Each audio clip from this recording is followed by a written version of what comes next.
नमस्कार, जय महाराष्ट्र. आपण अनेक वेळा कोर्टात आपण गेल्यावरती आपण ऐकत असतो की मला जेसी भेटली, मला पीसी भेटली.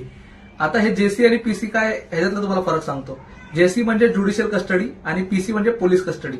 तर जर समजा तुम्हाला कधी अटक झाली तर तुम्हाला अटक झाल्यानंतर 24 तासाच्या आत तुम्हाला कोर्टात सादर करायचं असतं. आता यामध्ये काय होतं की तुम्हाला एक तर ज्युडिशियल कस्टडी लागेल किंवा पोलीस कस्टडी लागेल. जर तुमचं इन्व्हेस्टिगेशन जर बाकी असेल पोलिसांचं तर ते न्यायाधीशांना विनंती करतील की ह्याला पोलीस कस्टडी द्या. आणि ज्युडिशियल कस्टडीमध्ये काय असतं, म्हणजे आता समजा जर तुम्हाला ज्युडिशियल कस्टडी लागली तर तुम्हाला सेंट्रल जेल किंवा जे तुमच्या शहराच्या जिल्ह्याच्या ज्या मोठ्या जेल आहेत तिकडे तुम्हाला पाठवलं जाणार. आणि पोलीस कस्टडीमध्ये काय होतं हे तुमच्या अनेक मित्रांना माहित असेल. कसं झापूक झुपूक झापूक झुपूक टायरमध्ये टाकून तिकडे काय करतात हे पोलीस कस्टडी होतं. जे आपण पिक्चरमध्ये बघतो तेच होतं. तर व्हिडिओ आवडला तर लाईक करा, शेअर करा. ज्युडिशियल कस्टडी आणि पोलीस कस्टडी यातला फरक तुम्हाला जर कळला असेल तर नक्की हा व्हिडिओ लाईक करा. धन्यवाद.